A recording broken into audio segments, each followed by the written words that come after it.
جب موسیٰ کی لاٹھی نے سمندر کو دو حصے کر دیا اور ہم اس میں سے پار نکلے. اس کو کبھی کبھی بات بتایا کریں جتنا زور تو زیادہ لگائے گا میرے خلاف اتنی بڑی معجزاتی قدرت خدا اپنی ظاہر کرے گا میرے خلاف.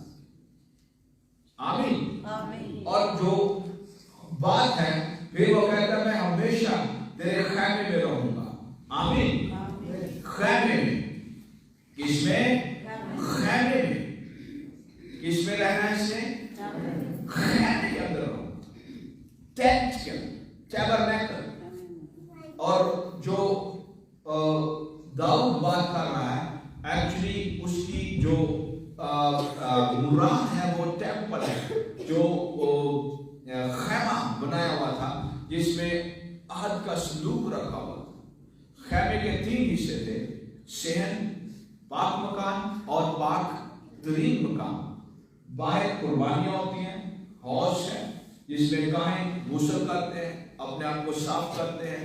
اس کے بعد قربانی آگے جاتی ہے. پھر ہر روز ایک کاہن دعا کے لیے حاضر ہوتا ہے، بخور جلاتا ہے اور اس کے لیے ایک سائڈ پر روٹی بھی پڑی ہوتی ہے. ایک شمعدان ہے، روٹی بھی کھا سکتا ہے. شمعدان کے اندر آگ جلتی رہتی تھی اور بخور جلاتے تھے. جب بخور جلاتے تھے تو جو دھواں اس کی آنکھوں کے اندر جاتا تھا وہ آنسو بہاتے تھے خداوند کی ہیکل کے اندر جا کر اور دعائیں کرتے تھے اپنے لیے، اپنی قوم کے لیے، اپنی سلامتی کے لیے. آپ کو زکریا کا واقعہ یاد ہوگا. زکریا کو دیر لگی، باہر لوگ انتظار کر رہے ہیں اور زکریا کی باری تھی بخور جلانے کی، دعا کرنے کی. تو جو داؤد ہے وہ کہہ رہا ہے میں کہاں پر؟ اس کے خیمے میں رہوں گا. اس کا خیمہ اس کی حضوری کی ایک پکچر ہے، نمائندگی کرتا ہے. اس لیے خود بھی اور اپنے بچوں کو اس کی حضوری میں رہنا سیکھا. ایک کہانی ایک دفعہ میں نے سنی. ایک بڑی بزرگ عورت تھی اور اس نے اپنی جوانی سے لے کر اپنے بڑھاپے تک بہت دعائیں کی، بہت دعائیں کی. اور ایسے کہہ سکتے ہیں کہ اس نے اپنی جوانی اپنی دعاؤں کی نظر کر رکھی تھی اور بڑھاپے تک she prayed. اس نے دعا کی. اور یہ سچا واقعہ ہے. امریکہ کی یہ خاتون ہے جس کی میں بات کر رہا ہوں. اس نے بہت دعائیں کی، بڑی دعائیں کی. اور ایک دعا اس کی کامن تھی اور وہ یہ تھی کہ خداوند جو بچے ابھی میرے خاندان میں پیدا بھی نہیں ہوئے وہ روح القدس سے بھر جائیں. ان کے لیے روح القدس کی برکت نازل ہو. جب وہ پیدا ہوں ان پر روح کا مسا، روح کا فلو، روح کی حضوری ہو اور وہ روح کی لپیٹ میں رہیں. اور اس کی تاریخ یہ کہتی ہے، ہسٹری یہ کہتی ہے کہ جتنے بھی بچے آج تک ان کے خاندان میں پیدا ہوئے انہوں نے روح کی حضوری کا تجربہ کیا. تو یہ جو رائٹر ہے یہ خیمے میں رہنا چاہتا ہے، اس کی پریزنس کے اندر، اس کی حضوری کے اندر. یاد رکھیں اس کی حضوری کے علاوہ کوئی چیز ہمیں آسودگی نہیں بخش سکتی. لوگ خودکشیاں کر لیتے ہیں پیسہ ہونے کے باوجود. لوگ ڈپریشن میں چلے جاتے ہیں. اتنی اچھی اچھی گاڑیاں ہوتی ہیں، بینک بیلنس ہوتا ہے، بڑے بنگلے ہوتے ہیں، بنگلوز ہوتے ہیں ان کے پاس، اور ولاس بنگلوز ہوتے ہیں بڑے بڑے. ان کے پاس ادھر جاتے ہیں گاؤں میں ان کے پاس کیا ہوتا ہے؟ ڈیرے ہوتے ہیں بڑے بڑے، اور سوئمنگ پول ہوتے ہیں ہر قسم کی ان کے پاس سہولتیں ہوتی ہیں. still they kill themselves. why؟ پھر بھی وہ اپنے آپ کو مار دیتے ہیں. کیوں؟ they lack one thing. وہ ایک چیز کی کمی ان کی زندگی کے اندر ہوتی ہے اور وہ خدا کی حضوری ہے. تو جو رائٹر ہے وہ کہتا ہے مجھے خیمے میں رہنا ہے. کہاں پر رہنا ہے؟ خیمے کے اندر. I want to live into the tent of God. 2021 کے اندر یہ عزم کریں کہ ہم ٹینٹ میں رہیں، ہم اس کی حضوری کے اندر رہیں. اور خیمے میں سے برکتیں نکلتی ہیں. ٹینٹ میں سے پہلی برکت یہ نکلتی ہے کہ ٹینٹ ہمیں ایماندار اور عاجز بنا دیتا ہے. جتنے زیادہ ہم حضوری کے اندر رہیں گے، اس کی حضوری اتنا زیادہ ہمیں وفادار اور عاجز بنائیں گے. وفادار اور عاجز لوگ اس کے قابل ہوتے ہیں. وفادار اور عاجز لوگ اس کی حضوری ان کو پسند کرتی ہے. اس لیے عاجز ہونا اور وفادار ہونا اپنے سب سے پہلے اپنے خدا کے ساتھ، پھر اپنی فیملی اور اپنے چرچ کے ساتھ، اپنے لیڈرشپ کے ساتھ، اپنے کام پر، اپنے کام والوں کے ساتھ آپ وفادار رہیں، ہمبل رہیں، پیور رہیں، کام کریں. تو دوسری جو برکت ہے ٹینٹ میں سے نکلتی وہ یہ ہے کہ یہ ہمارے اندر خدا کی حضوری کی طلب پیدا کر دیتی ہے، ہنگر پیدا کر دیتی ہے. ہمارے اندر بھوک ہوتی ہے، تھرسٹ ہوتی ہے، ہم بھوکے اور پیاسے ہوتے ہیں. اور اس کی حضوری کے اندر جب ہم بھوک اور پیاس رکھتے ہیں تو یسوع نے کہا مبارک وہ ہے جو راست بازی کے بھوکے اور پیاسے ہیں، کیونکہ وہ آسودہ ہوں گے، سیٹسفائی ہوں گے. میرا پیالہ لبریز ہوتا ہے. میرا پیالہ کیا ہوتا ہے؟ لبریز ہوتا ہے. جب ہم راست بازی کے بھوکے اور پیاسے ہوں گے، روح القدس اپنی حضوری انڈیلے گا. اس کا تیل، اس کا مزہ، اس کی برکتیں جب وہ انڈیلے گا تو پھر ہمارے اندر سے بہیں گی. ہمارا پیالہ کیا ہو جائے گا؟ لبریز ہوگا، اس میں سے نکلے گی. اور پھر آپ کسی سے کلام نہ کریں، کسی کو ملے نہ. آپ کا ذکر اس طریقے سے ہوگا کہ وہ بابرکت شخص ہے، کیونکہ آپ اوور فلو کر گئے ہیں. آپ کیا کر گئے؟ اوور فلو کر گئے، لبریز ہو گیا، اب آپ میں سے گر رہا ہے. اور تیسری برکت ہم نے دیکھی تھی کہ لوگ اپنے پاؤں پر کھڑا ہونا سیکھ لیتے ہیں. آمین. اور چوتھی برکت آج کی چوتھی برکت بڑی خاص ہے. اس پہ ہم تھوڑی دیر بات کرنا چاہتے ہیں. آپ نے غور سے سننا ہے. چوتھی جو بلیسنگ ہے خیمے میں سے جو نکلتی ہے وہ ہے خدمت کے لیے ہمیں برکت ملتی ہے. خدمت کے لیے کیا ملتی ہے؟ برکت ملتی ہے. انگلش میں اس کو کہہ سکتے ہیں امپارٹیشن فار منسٹری. امپارٹ کا مطلب ہے دینا، فری دینا. اس کو بخشش کہہ سکتے ہیں. بخشش دینا، فری دینا. اگر میرے پاس 10 ہے، آپ کو میں نے 5 دے دیے ہیں، قرض نہیں دیا، ویسے دے دیے ہیں. یہ میں نے کیا آپ کو دیا ہے؟ بخشش دیا ہے. یہ گفٹ میں نے آپ کو دیا ہے. تو جب ہم خیمے میں رہنا سیکھ لیتے ہیں تو خیمے میں سے خدا آپ کو اس لائق بنائے گا کہ آپ کے وسیلہ سے ان لوگوں کو بلیس کرے. خدا انہیں کیا کرے؟ بلیس کرے. اور یہی بات مقدس پال نے کہی اپنے رومیو کے خط کے اندر. غور سے سننا ہے. جب وہ روم کے چرچ کو خط لکھ رہا تھا پہلے باب کی 11ویں آیت کے اندر، بلکہ میں اس کو 10ویں آیت سے پڑھوں گا، لیکن جو 11ویں آیت ہے یہ مین ٹیکسٹ ہے. اور اپنی دعاؤں میں ہمیشہ یہ درخواست کرتا ہوں کہ اب آخرکار خداوند کی مرضی سے مجھے تمہارے پاس آنے میں کسی طرح کامیابی ہو، کیونکہ میں تمہاری ملاقات کا مشتاق ہوں. لفظ مشتاق کا مطلب ہو سکتا ہے میرے اندر تڑپ ہے، اور ایسی تڑپ جس میں محبت، فضل اور مرضی شامل ہو، جس میں کوئی اپنا فائدہ نہ ہو شامل، بلکہ اس میں محبت ہو خدا کی، اور فضل اور اس کا ترس، اور پال کہتا ہے میں تمہاری ملاقات کا مشتاق ہوں تاکہ تم کو کوئی روحانی نعمت دوں جس سے تم مضبوط ہو جاؤ۔ آمین آمین آمین۔ یہ آدمی جو ہے روم کے چرچ سے ملنا چاہتا ہے اور روم کے چرچ کو ملنے کا موٹیو ہے اس کے پاس۔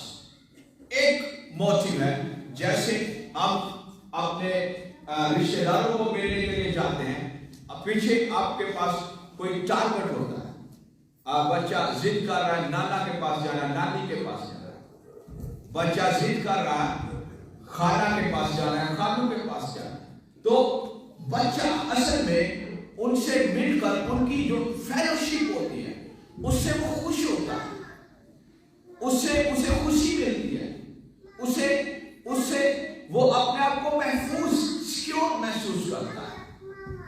اور خوشی اور سیکیورٹی جب بچے کو ملتی ہے کسی جگہ سے، وہ بار بار وہاں پر جانا چاہتا ہے، بار بار وہاں پر جانا چاہتا ہے۔ اور پال کہہ رہا ہے کہ میں تمہاری ملاقات کا کیا ہوں؟ مشتاق ہوں، اور اس میں میرا اپنا کوئی فائدہ شامل نہیں ہے، اس میں مسیح کی محبت شامل ہے، اس کا فضل شامل ہے، اور تیسری بات اس کے اندر رحم ہے مسیح کا شامل۔ اور کہتا ہے تاکہ میں تمہیں کوئی روحانی نعمت دوں جس سے تم کیا ہو جاؤ؟ مضبوط ہو جاؤ۔ پہلے نمبر پر جو موٹیو ہے یہ مسیح یسوع کی کلیسیا کی ترقی ہے، اس کی مضبوطی ہے، اسے سٹیبل کرنا ہے، اسے مضبوط کرنا ہے، ایمانداروں کو، مقدسوں کو، لیڈرز کو، انہیں اس لائق بنانا ہے کہ وہ منسٹری کو سمجھ سکیں، منسٹری کے قابل ہو سکیں، منسٹری کے اندر کام کر سکیں۔ اور ہم سب جو یہاں پر بیٹھے ہوئے ہیں، جتنے ہم سب مسیح کا بدن ہے، نجات پا گئے، مسیح کے خون سے دھل گئے ہیں، بپتسمہ پا کر روح القدس سے بھر گئے، غیر زبانوں میں ہم دعائیں کرتے ہیں، روح میں دعا کرنا سیکھ گئے ہیں، ہم سب اس کے خادم ہیں۔ اور اس دعائیہ کیمپ کا مقصد یہ ہے کہ پہلے نمبر پر ہمیں روحانی جو بھوک ہے، پیاس ہے، جس میں محبت شامل ہو، فضل شامل ہو، اور مرسی شامل ہو، رحم شامل ہو، اس میں ہم مل کر ترقی کر سکیں، ہم گروتھ کر سکیں۔ ہم چرچ ہے، چرچ کا مطلب ہے جمع، پلورلٹی، زیادہ لوگ، ایک سے زیادہ لوگ، اور جب ایک سے زیادہ لوگ جمع ہوں وہ کسی کے فالٹ کی بات نہ کریں، کسی کی کمزوری کی بات نہ کریں، بلکہ محبت اور فضل اور کیا ہو؟ رحم شامل ہو، جس سے ہم اگر کوئی بندہ غلط جا رہا ہے اس کو محبت کے ساتھ، فضل کے ساتھ اور رحم کے ساتھ اس کو کیا کر سکے؟ ٹھیک کر سکے، اس کی مدد کر سکے۔ اور پال چرچ کو کہہ رہا ہے کیونکہ اس چرچ کے اندر بڑے مسائل تھے، اور پال نے یہ ڈیزائر شو کی، میں روحانی نعمت تمہیں دینا چاہتا ہوں، روحانی نعمت سے تمہیں میں مضبوط کرنا چاہتا ہوں۔ روحانی نعمت، پہلا لفظ ہے روحانی نعمت، روحانی نعمت، اسپرچول گفٹ، انگلش کے اندر ہے اسپرچول گفٹ، اور یہ گریک لفظ ہے، دو مختلف، ایک لفظ کا مطلب ہے اسپرٹس لائف، جس میں روح کی زندگی شامل ہو، روحانی جس میں روح کی زندگی شامل ہو، اور دوسرا لفظ ہے نعمت، اس کا مطلب ہے امپاورمنٹ، زوراور بنانا، طاقت والے بنانا، قوت والے بنانا۔ پھر اس کا مطلب یہ ہوا روحانی نعمتیں بخشنے کا مقصد یہ ہوتا ہے کہ ہم روح میں مضبوط ہوں، اور اس کا مطلب ہے، گفٹ کا مطلب ہے گریس، فضل کا اظہار۔ جب روح القدس نازل ہوتا ہے اس کی برکتیں آتی ہیں، پھر فضل کا اظہار ہوتا ہے، اور جب فضل کا اظہار ہوتا ہے تو لوگ مضبوط ہوتے ہیں، لوگ کیا ہوتے ہیں؟ مضبوط ہوتے ہیں۔ آمین۔ اور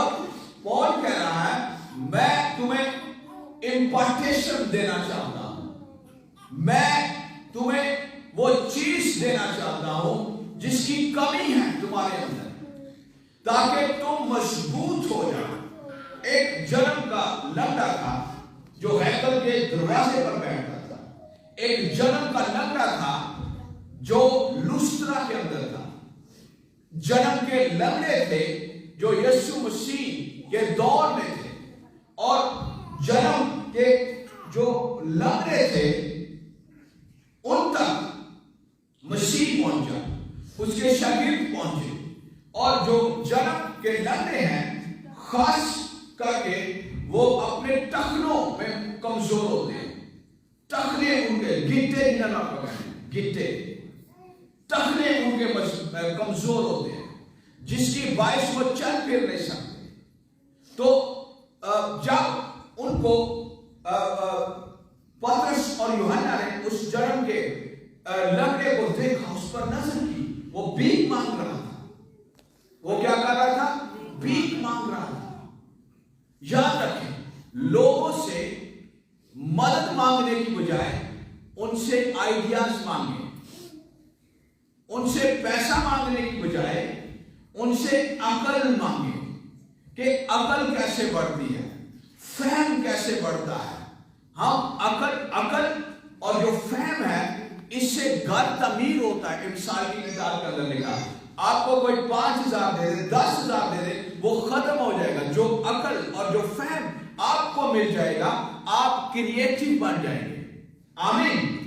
تو اس نے بھی پیسے مانگنے چاہے، اس دفعہ انہوں نے کہا ہم پیسے نہیں تجھے دیں گے، اس دفعہ ہم تجھے کچھ اور دیں گے، ہم تجھے فنکشنل بنائیں گے۔ جو مانگتے ہوتے ہیں دعا کے اندر، بعض اوقات صرف ہم مانگ رہے ہوتے ہیں، ہم مانگتے بنے ہوتے ہیں۔ مانگنا بری بات نہیں، بعض اوقات کچھ دفعہ ہماری دعائیں صرف منگتوں والی ہوتی ہیں، بیگرز۔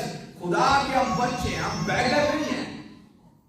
بچہ باپ کے جتنے بھی وسائل ہوتے ہیں ان کا قانونی وارث ہوتا ہے۔ آسمان کے اندر جتنا کچھ بھی ہے اس کے ہم قانونی وارث ہیں۔ ہم اس کے کون سے وارث ہیں؟ قانونی وارث۔ ہمارے پاس لیگل رائٹ ہے، اور وہ لیگل رائٹ یسوع مسیح کی صلیب کی نجات ہے۔ اس لیے جب بھی دعا کریں اپنی اتھارٹی کے ساتھ دعا کریں، پوری ہمبلنس کے، پوری وزڈم کے ساتھ دعا کریں، اور اوپر سے جو مدد آتی ہے وہ کبھی یہ جتاتی نہیں ہے کہ میں نے تجھے یہ بنایا ہے۔ شہزاد تو پریشان تھا، یہ مصیبت کے اندر تھا، میں نے اسے بڑا آدمی بنا دیا۔ جو آسمان سے آتا ہے وہ یہ نہیں کہتا میں نے اسے بڑا بنایا، وہ یہ کہتا ہے یہ تو آلریڈی تیرا تھا، تجھے لیکن پتہ نہیں تھا، اب تجھے پتہ چل گیا، اس لیے یہ ڈلیوری تیری ہے، یہ پیکج تیرا ہے۔ آمین آمین آمین۔ مختصر بات کرنا یہ چاہتا ہوں کہ آج جب اس کو شفا دی گئی، کلام کے اندر لکھا ہے اس کے ٹخنے مضبوط ہو گئے۔ کیا ہو گئے؟ ٹخنے مضبوط ہو گئے، ٹخنے مضبوط ہو گئے۔ اور ٹخنے جب مضبوط ہو گئے وہ چلنے پھرنے اور کودنے، ناچنے اور جمپ لگانے لگا، وہ چوکڑیاں بھرنے لگا۔ پچھلے دنوں کے اندر میں ایک گائے کا بچہ دیکھ رہا تھا، نہیں سوری بکری کا بچہ، وہ چھوٹا تھا، بڑا پیارا، وہ اچھل رہا تھا اپنی چاروں ٹانگوں کو وہ اوپر ہوا میں لے جا کر، بڑا خوش، کبھی ایسے کبھی ایسے۔ تو مجھے بات کلام کی یاد آ گئی کہ تم چوکڑیاں بھرو گے، تمہاری خوشی اتنی زیادہ ہوگی کہ تم کیا بھرو گے؟ چوکڑیاں بھرو گے۔ چوکڑی سے مراد اس کی چاروں ٹانگیں جب اوپر جاتی ہیں وہ اس کی چوکڑی ہوتی ہے، وہ جب لگاتا ہے۔ تو کلام کے اندر ہمیں یہ وعدہ دیا گیا ہے، اور یہاں پہ جو لفظ مضبوط ہے اس کا مطلب ہے جب میں تمہیں روحانی نعمت دوں گا تم فنکشنل ہو جاؤ گے، تم کام کرو گے، تم اس لائق بن جاؤ گے کہ تم کیا کر سکو؟ کام کر سکو، بہتر کر سکو، وہ کر سکو جو خدا تمہیں دینا چاہتا ہے۔ اور یہاں پہ جو لفظ مضبوط ہے اس کا مطلب ہے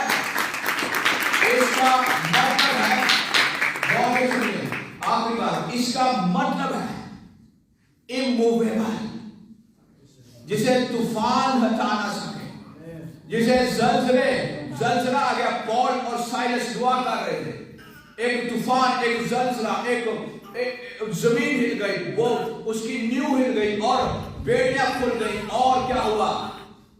قیدی آزاد ہو گئے. اور یہاں پہ جو لفظ ہے immovable، اس کا مطلب ہے جیسے پال اور سائلس کو نہ کوڑے ہلا سکے، نہ تکلیف ہٹا سکی، نہ پریشانیاں نہ تکلیفیں ہٹا سکی، وہ immovable تھے. جو immovable لوگ ہوتے ہیں وہ immovable چیزوں کو ہٹا دیتے ہیں. جیل کی جو نیو ہوگی وہ بڑی مضبوط ہوگی. جب وہاں پر مضبوط لوگ ہیں انہوں نے گیت گانا شروع کر دیے اور جیل کی نیو ہل گئی اور دروگا جاگ اٹھا. دروگا اپنے آپ کو مارنے لگا. انہوں نے کہا مت مار اپنے آپ کو، ہم یہاں پر ہے. اس نے کہا ایسا ہی ہو، میں کیا کروں کہ میں نجات پاؤں. جب آپ خداوند میں امپارٹیشن کا تجربہ کریں گے آپ مضبوط ہو جائیں گے، آپ قابل استعمال ہو جائیں گے، آپ اموویبل ہوں گے. یہاں پہ جو گریک لفظ ہے سٹیریوس، وہ اس کا مطلب ہے فرم کر دینا، لکھا دینا، جسے ہلایا نہ جا سکے، طوفان جسے ہلا نہ سکے. آپ کے کریکٹر پر ابلیس حملے کرے، آپ طوفان آئے، کمی آ جائے، بیماری آ جائے، پریشانی آ جائے، آپ کو ہلا نہ سکے. تو خیمے میں سے جو برکت چوتھی نکلتی ہے وہ کیا ہے؟ امپارٹیشن ہے. امپارٹیشن کیا کرتی ہے؟ ہمیں زوراور بناتی ہے. اور اس ٹینٹ کا مطلب یہ ہے کہ ہمیں کیا کرنا؟ مضبوط بنانا. ہمیں روحانی طور پر مضبوط بنانا، جسمانی طور پر مضبوط بنانا، اور ہمیں فنکشنل بنانا تاکہ ہم کیا ہو سکیں؟ چوکڑیاں باندھ سکیں. وہ ہیکل کے اندر جا گیا، گیت گا رہا، ستائش. آئیں آنکھیں بند کریں اور دعا